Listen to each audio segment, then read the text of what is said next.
అందరికీ నమస్కారం. ఈరోజు నేను చదవబోయే కథ 'ఇది ఒకందుకు మంచిదేగా'. రచన కొయిలాడ రామ్మోహన్ రావు గారు. ఇక కథ మొదలు పెట్టేద్దామా?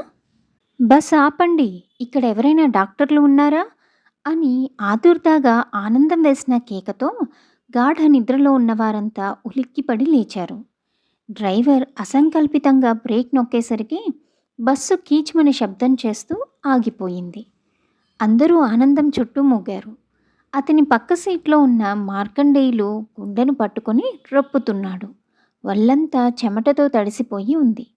ఊపిరి అందక ఆయాసపడుతుంటే చుట్టూ చేరిన వారిని పక్కకి నెట్టుతూ, పర్వాలేదు పర్వాలేదు, విశాఖపట్నం దగ్గరలోకి వచ్చేశాం, మీకేమీ కాదు అంటూ మార్కండేయులకి ధైర్యం చెప్పాడు. 2 క్షణాలు ఆగి, డ్రైవర్ గారు, డైరెక్ట్ పోనివ్వకుండా అదిగో అక్కడ కనిపిస్తున్న బ్రహ్మంగారి తోట పక్క నుంచి బస్సును పోనివ్వండి. అలా అయితే మనకు 4 కిలోమీటర్లు కలిసి వస్తుంది.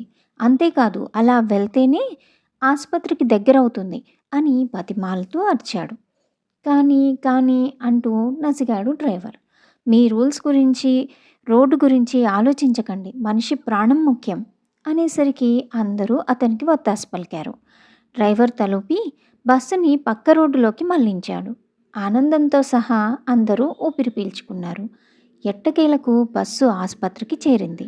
ఆనందంకి ఆసుపత్రి యాజమాన్యంతో బాగా పరిచయం ఉండటం వల్ల అతని పూచీకత్తుపై మార్కండేయుల్ని ఐసీయూలో చేర్చడం జరిగింది. సకాలంలో మార్కండేయుల్ని ఆసుపత్రికి చేర్చడం వల్ల గండం గట్టెక్కింది. మర్నాడు సాయంత్రానికి కానీ అతనికి స్పృహ రాలేదు. కళ్ళు తెరవగానే ఆనందం చేయి పట్టుకొని కన్నీళ్లు కారుస్తూ, మిమ్మల్ని ఆ దేవుడే పంపాడండి. బస్సు ఎక్కిన దగ్గర నుంచి మీరు స్నేహపూర్వకంగా నాతో మాటలు కలుపుదామని ప్రయత్నిస్తుంటే నేనే పొగరుతో పట్టించుకోలేదు. ఎంత తప్పు చేశానో ఇప్పుడు తెలుస్తోంది. ఈ రోజుల్లో మీలాంటి వారెవరైనా ఉంటారా అన్నాడు. అయ్యో, దాందేముందండి, నా స్థానంలో మీరున్నా అదే పని చేసేవారు అన్నాడు. లేదు, మీ స్థానంలో నేనుంటే అలా పట్టించుకునేవాణ్ణి కాదు. నాకెందుకొచ్చిన ఇబ్బంది అనుకుంటూ సీటు మారిపోయేవాణ్ణి. ఈ లోకంలో నాలాంటి స్వార్థపరులే ఎక్కువ అన్నాడు. సర్లే, అది వదిలేయండి, మీరిప్పుడు బాగున్నారు కదా, మీ వాళ్లకు ఈ విషయం తెలియజేయాలి అనగానే అతని భార్య మహాలక్ష్మి నెంబర్ ఇచ్చి వాళ్ళు చార్ధామ్ యాత్రకు వెళ్ళారు. అక్కడ సిగ్నల్ ఉంటుందో లేదో అన్నాడు సంశయపడుతూ. ఆ మాట వినగానే ఆనందం గుండె గుభేలుమంది. చార్ధామ్ యాత్రికులు వరద బీభత్సంలో ఇరుక్కున్నారని, చాలామంది ప్రాణాలు కోల్పోయారని టీవీలో చూశాడతను. ఆ విషయం మార్కండేయులకి చెబితే తట్టుకోలేడని దాచి, నిజమే, అక్కడ సిగ్నల్ ఉండదు, అయినా ప్రయత్నిస్తాను అన్నాడు. ఆనందం వెళ్ళిపోయాక అతని గురించే ఆలోచిస్తూ ఉండిపోయాడు మార్కండేయులు. అతనికి బస్సు ప్రయాణం గుర్తుకొచ్చింది. నమస్తే, నా పేరు ఆనందం, మీ పేరు అన్నాడు బస్సులో అతని పక్కన కూర్చుని పరిచయం చేసుకుంటూ. మార్కండేయులు పరధ్యానంలో ఉన్నట్లు నటించాడు. అయ్యా, నా పేరు ఆనందం అని చెప్పాను, మీ పేరు అని మరోసారి ప్రశ్నించాడు. అతని స్నేహధోరణిలో ఏ మార్పు లేదు. మార్కండేయుడి సమాధానం కోసం ఎదురు చూస్తున్నాడు. విషాదం అని సమాధానం ఇచ్చాడు. అందులో కాస్తంత వెటకారం తొంగి చూసింది. అదేమీ గమనించని వాళ్ళ, ఏమన్నారు, వినోదం అన్నారు కదూ, బాగుంది, ఆనందం వినోదం, మన జోడి బాగా కుదిరింది అన్నాడు నవ్వుతూ. మార్కండేయులు విసుగ్గా చూసి, ఏదో జోక్గా అన్నాను, నా పేరు మార్కండేయులు అన్నాడు. ఓ, చిరంజీవి అన్నమాట, బాగుంది అన్నాడు మెచ్చుకోలుగా చూస్తూ. మార్కండేయులకి చిరాకు పుట్టింది. చిరంజీవి కాదు, పవన్ కళ్యాణ్ కాదు, మార్కండేయులు అంతే అన్నాడు విసురుగా. కొత్త వాళ్లతో అలా మాట్లాడటం సంస్కారం కాదు అని అనిపించలేదు అతనికి. ఆనందంకి ఏం మాట్లాడాలో తెలియలేదు. కొద్ది క్షణాల తర్వాత నోరు విప్పాడు. మార్కండేయులు శివుని వరం వల్ల చిరంజీవి అవుతాడు అంటూ చెబుతుండగా అడ్డుకున్నాడు మార్కండేయులు. ఆ కథంతా నాకు తెలుసండి, దయచేసి మళ్ళీ నా పేరు ఎత్తకండి. ఆ పేరంటేనే నాకు చాలా చిరాకు. పాతకాలం నాటి పేరు పెట్టి నాకు అన్యాయం చేశాడు మా నాన్న అంటూ విసుక్కుంటుంటే, అయ్యో, ఎంత మాట అనేశారు, ఎంత మంచి పేరండి అది అని చెబుతుండగా మళ్ళీ అడ్డుపుల్ల వేశాడు. అబ్బబ్బా! నన్ను విసిగించకండి అనగానే చిన్నబుచ్చుకున్న ఆనందం మరో మాట మాట్లాడలేదు.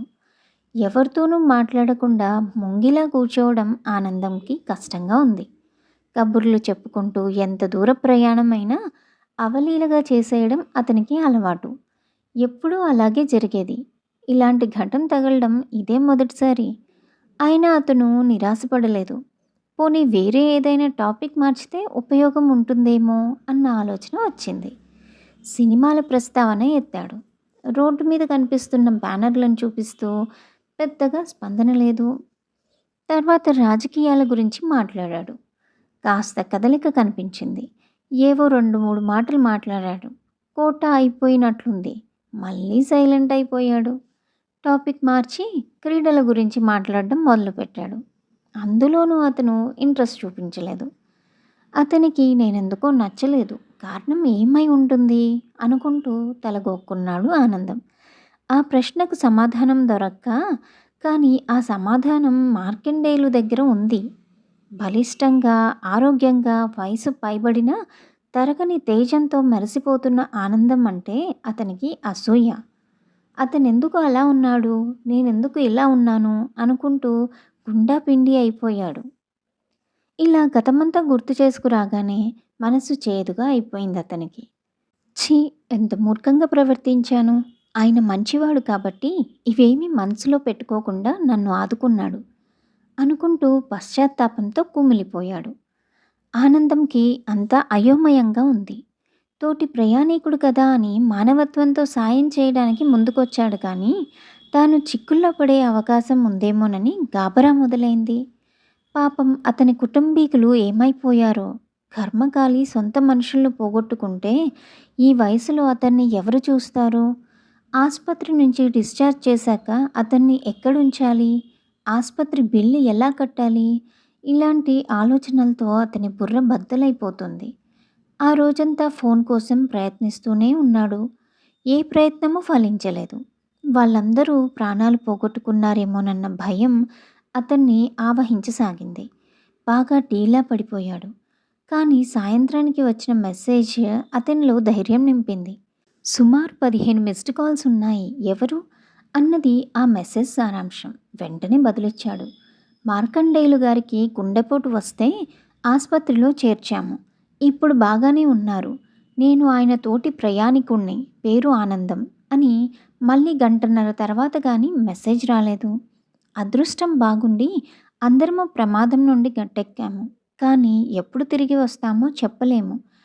మీరు ఆయన్ని కాస్త కనిపెట్టుకొని ఉండండి. వీలు కుదరగానే ఆసుపత్రి బిల్లు పంపించేస్తాం అని మెసేజ్ వచ్చింది. అప్పటికి కానీ అతను కుదుట పడలేదు. మీరు గాభరా పడతారని అసలు విషయం చెప్పకుండా దాచాను. చార్ధాంలో వరదలు ముంచెత్తాయి.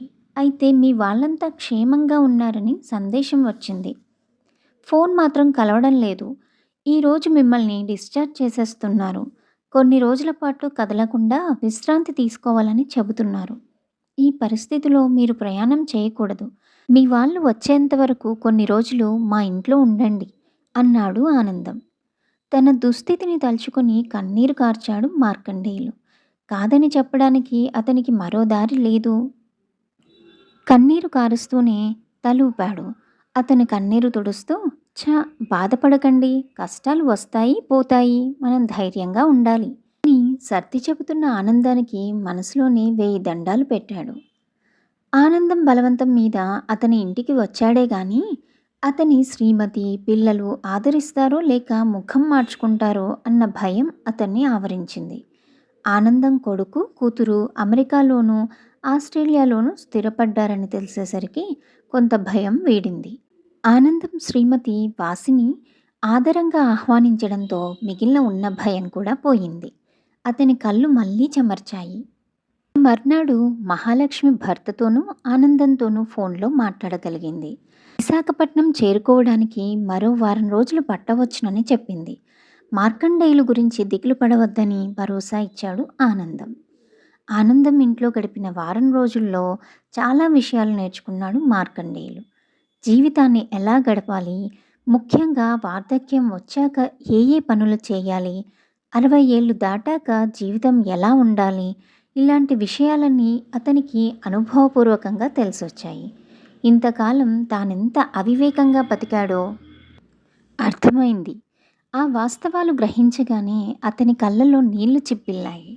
ఉద్యోగంలో ఉన్నంతకాలం క్యాంపులు, ఇన్స్‌పెక్షన్‌లు అంటూ ఇంటి పట్టున ఉండేవాడు కాదు. భార్యతోనూ, పిల్లలతోనూ ఆనందంగా గడపడానికి ప్రాధాన్యత ఇచ్చేవాడు కాదు. కుటుంబంతో గడపడం అనే బాధ్యతను ఎప్పుడూ విస్మరించేవాడు. ఒక నియమం లేదు, నిబద్ధత లేదు. ఎంతసేపు ఉద్యోగంలో ఉన్నత శిఖరాలను అధిరోహించడం ఎలా అనే ఆలోచనే. తను అనుకున్నది సాధించడానికి ఉన్నత ఉద్యోగులను, పెద్దవాళ్లను మచ్చిక చేసుకోవడానికి మందు పార్టీలు ఇచ్చి, తాను కూడా పీకల దాకా తాగి ఆరోగ్యం పాడు చేసుకున్నాడు. బాణపొట్టతో, ఊబకాయంతో 62 ఏళ్లకే 70 ఏళ్ల వాడిలా కనిపిస్తున్నాడు. స్నేహాన్ని స్వార్థానికి ముడిపెట్టడం వల్ల అతను పదవీ విరమణ చేశాక స్నేహితులంటూ ఎవరూ మిగల్లేదు. అందరూ అవసరం కోసం అతని చుట్టూ చేరిన వారే. ఆఖరికి భార్యాపిల్లలు కూడా ఆత్మీయుల కోవలోకి చేరకుండా చేసుకున్నాడు. మానవ సంబంధాలన్నీ ఆర్థిక బంధాలే అని ఎవరో అన్నమాట అతని విషయంలో నిజమైంది. ఇన్నాళ్ళు పోషించాడు కాబట్టి అతని పట్ల భార్య, పిల్లలు బాధ్యతగా వ్యవహరిస్తున్నారు గాని దాంట్లో ప్రేమ మాత్రం కొరవడింది. ఆనందం విషయం అలా కాదు. అతనంటే ప్రాణం పెట్టే మిత్రులున్నారు. ఆనందం, వాసినిల అన్యోన్య దాంపత్యము, ప్రతి వారం ఫోన్ చేస్తూ గంటల తరబడి మాట్లాడే పిల్లల ఆప్యాయత, ఏడాదికి ఒక్కసారైనా నెల రోజుల పాటు అమ్మానాన్నలతో గడపాలన్న వాళ్ళ ఆరాటము మార్కండేయుల్ని ముగ్ధుల్ని చేశాయి. పదవీ విరమణ చేశాక జీవితాన్ని ఇలా కూడా గడపవచ్చన్న మాట అన్న విషయం ఆనందం దంపతులను చూశాకే అతనికి అర్థమైంది. తనున్న వారం రోజులు వాళ్ళనే చూస్తూ పూటకొక కొత్త విషయం తెలుసుకుంటూ వచ్చాడు. ఆనందం, వాసినిల ఆరోగ్య రహస్యం తెలిసిపోయిందతనికి. ఉదయం లేచిన దగ్గర నుంచి వాళ్ళిద్దరూ ఏదో పనిలో నిమగ్నమై ఉంటారు. అది తోట పని కావచ్చు, వంట పని కావచ్చు, ఇంటి పని కావచ్చు. ఈ పని వీళ్ళే చేయాలని నియమమేమీ లేదు వాళ్ళిద్దరికీ. ఆనందం ఆలస్యంగా లేస్తే వాసిని బయటకు వెళ్ళి పాలు, కూరగాయలు తెస్తుంది. ఆమెకు నలతగా ఉంటే ఆనందమే వంట పని చూస్తాడు. ఆవిడ ఇడ్లీ, దోశ లాంటి ఫలహారానికి సిద్ధం చేస్తుంటే ఇతను పచ్చడి చేసే పనిలో ఉంటాడు. ఆమె కూరలు చేయటానికి ఉల్లిపాయలు, పచ్చిమిర్చి తరిగి సిద్ధం చేస్తాడు. చింతపండు పులుసు లాంటివి కానీ, కొబ్బరి కూర కానీ సిద్ధం చేసే బాధ్యత, పళ్ళు చక్కగా ముక్కలు కోసి ఫ్రిడ్జ్లో పెట్టడం, పళ్ళ రసాలు తయారు చేయడం లాంటివన్నీ తన నెత్తి మీదే వేసుకుంటాడు. ఇద్దరూ ఉద్యోగాలేవీ లేకుండా ఖాళీగానే ఉన్నారు కదా, ఎందుకింత హైరానా, తీరిగ్గా చేసుకోవచ్చు కదా అనుకునేవాడు మార్కండేయులు. దానికి సమాధానం అతనికి తర్వాత తెలిసింది. నేను మగాణ్ణి అన్న అహమే అలంకారంగా వంట బట్టించుకున్న మార్కండేయులు ఏనాడు భార్యకు కాసింత సాయం చేయలేదు. పిల్లలకు చదువు చెప్పగలిగే పరిజ్ఞానం ఉన్నా ఈ జంజాటం నాకెందుకని వాళ్ళను ట్యూషన్కి పంపించేవాడు. ఎంసెట్, ఐఐటి లాంటి పరీక్షలకు పిల్లలను దిగబెట్టి వాళ్ళలో ధైర్యం, ఆత్మవిశ్వాసం నింపే పనులు చేసేవాడు కాదు. పదవీ విరమణ తర్వాత సోఫాకి, టీవీకి అతుక్కుపోయేవాడు. మంచినీళ్ళైనా, కాఫీ, టీలైనా అక్కడికే రావాలి. కొన్నిసార్లు ఫలహారం, భోజనం కూడాను.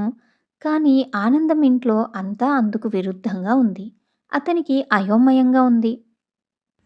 అతనొచ్చిన 2 రోజుల తర్వాత మార్కండేయులు గారు, మరోలా భావించవద్దు. నేను, వాసిని బయటకు వెళ్ళాల్సి ఉంది. వంటంతా సిద్ధం చేసేశాం.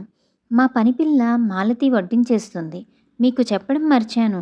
నేను ఇక్కడికి దగ్గరలో ఉన్న పల్లెటూళ్ళకు వెళ్ళి అక్కడ రైతులకు వ్యవసాయం గురించి సలహాలు ఇచ్చి ఆధునిక పద్ధతులు నేర్పిస్తూ ఉంటాను. గతంలో గడిచిన అనుభవం ఎలాగైనా ఉపయోగపడితే 4 గింజలు ఆనందంగా పండించవచ్చు కదా. మా వాసిని అక్కడే ఉన్న ప్రభుత్వ పాఠశాలలో పిల్లలకు ఇంగ్లీషు, లెక్కల పాఠాలు చెబుతూ ఉంటుంది.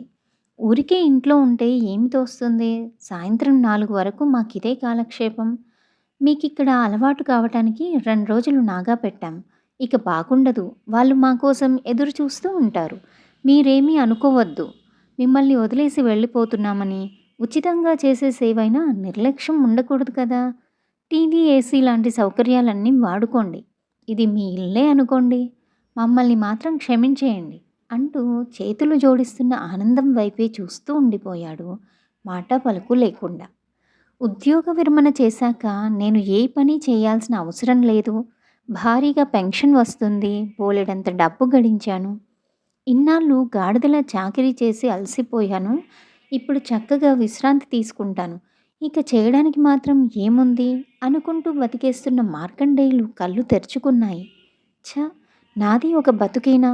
ఇంతవరకు ఏదో వయసు ఉంది కాబట్టి ఎలాగోలా నెట్టుకొచ్చేశాను. ఇప్పుడొచ్చిన వార్ధక్య బాధలు అధిగమించాలన్నా, ఆరోగ్యంగా ఉండాలన్నా చురుకుగా ఉండాలి. ఏదో ఒక పనిలో నిమగ్నమై ఉండాలి. సమాజానికి కాస్తో కూస్తో సేవ చేయాలి. అప్పుడే శారీరక ఆరోగ్యమే కాదు, మానసిక ఆరోగ్యం కూడా మెరుగుపడుతుంది.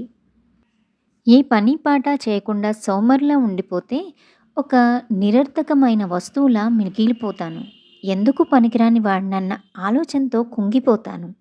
నాకు ఆనందం గారికి ఉన్న తేడా ఏమిటో ఇప్పుడు తెలిసింది అనుకున్నాడు. భూమి మీద ఇంతమంది ఉండగా తనకి ఎందుకొచ్చింది గుండెపోటు అని తెగ బాధపడిపోయే మార్కండేయులకి తనకొచ్చిన గుండెపోటు ఇప్పుడొక వరంలా తోచింది. ఏ ఉద్దేశంతో అన్నారు ఆనందం గారు మార్కండేయులు అంటే చిరంజీవి అని? ఆయన చలవ వల్లే బతికి బట్టకట్టానేమో. ఏదైతేనేం ఆ గుండెపోటే నాలో మార్పు తెచ్చింది కదా! ఇది ఒకందుకు మంచిదేగా అనుకుంటున్న అతని పెదవులపైన దరహాసం మెరిసింది. ప్రశాంతంగా కళ్ళు మూసుకొని ఇకపైన తనెలా జీవించాలా అన్న విషయం గురించే ఆలోచిస్తూ ఉండిపోయాడు. ఇంతటితో ఈ కథ సమాప్తం. ఈ కథ నచ్చినట్టయితే లైక్ చేయండి, షేర్ చేయండి మరియు నా ఛానల్ ఇంతవరకు సబ్స్క్రైబ్ చేసుకోకపోయింటే కింద ఉన్న రెడ్ కలర్ సబ్స్క్రైబ్ బటన్ నొక్కి సబ్స్క్రైబ్ చేసుకోగలరు. నాకేదైనా సలహాలు, సూచనలు ఇవ్వాలనుకుంటే కమెంట్ బాక్స్‌లో కమెంట్ చేయగలరు. ధన్యవాదాలు.